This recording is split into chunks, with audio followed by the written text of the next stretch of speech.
past the High King's throne on the Silver Road and the vast engineering halls of Zufbar comes Peak Pass.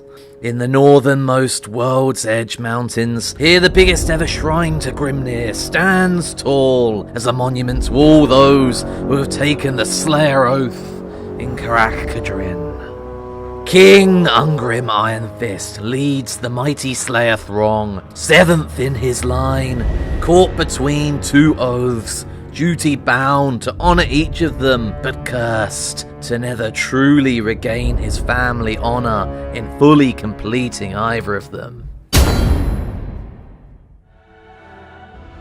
The initial challenge is stated as normal, so crack up the difficulty and get ready for a bloodbath, as the life of a Slayer should be anything but. Oath sworn to find death and redemption, as Grimnir himself once did, no dwarf throng has more call to march in brutal conquest against all enemies around them than the Slayer throng of Karak Kadrin. You start with crucial buffs to Slayer upkeep and recruitment cost, as well as speed and their attack, which can be further buffed by Ungrim's skill tree. With his move to start where he rightfully belongs, defending the mighty Slayer shrine to Grimnir, comes a welcome addition to his Slayer roster. Giant Slayers. Hardened Slayer veterans whose quest to refine their honour continues still. Wielding mighty great weapons, they trade the Whirling Axe's ability in for armour piercing to couple with their anti-large primary function. Truly they are the end to giants, trolls and dragons alike, and honour you with their presence when Grimnir's monument of Karak Kadrin finds its full glory in your city once more.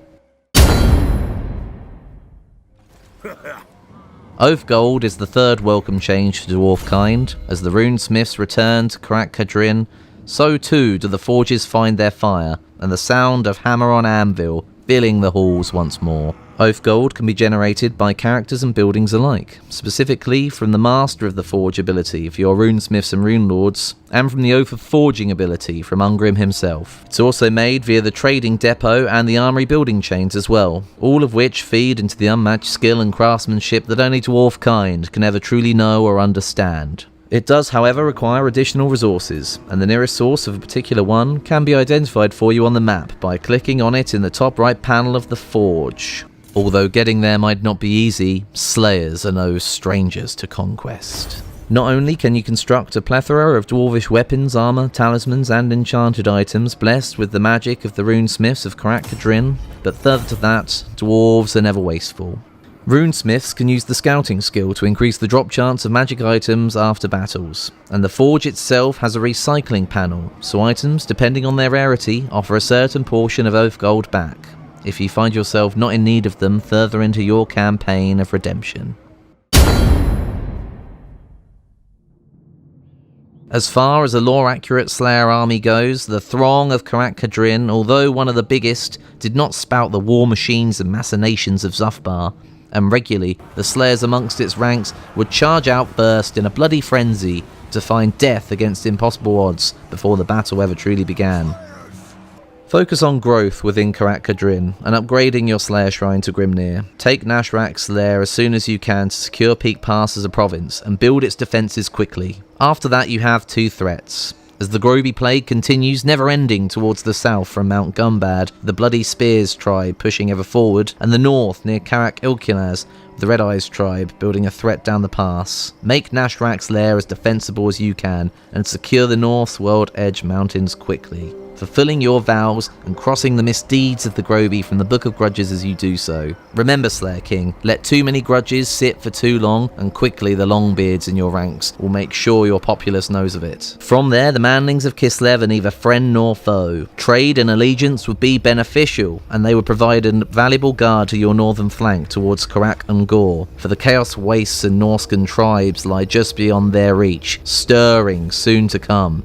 And for you, Slayer King, darkness grows over Slovenia, threatening Zufbar and Karak Kadrin alike. When the bones settle on the moor, the counts will come for you. Mighty is the challenge ahead, Slayer King, and with no large creatures really threatening you within the first 30 turns, you will need to use your Slayer's agility to flank and get behind, or against cavalry at the very least, to really maximise a truly lore-bound Slayer throng that knows not but victory. Otherwise, rely on Quarrelers and Rangers, which were well used by Karat Kadrin, as were standard warriors and miners in my playthrough, using them as a soft and cheap front line to draw the enemy in, allowing my Slayers to wrap round and carve a bloody swath for maximum devastation in the back of the enemy, fulfilling their oaths in honour and death as they do so. Use the knowledge of your homeland to set ambushes and defend the famous choke points of Peak Pass. This will be crucial to your success, for you are oath sworn to these lands and these people, as king and as slayer. Now fulfill those oaths, or regain your honour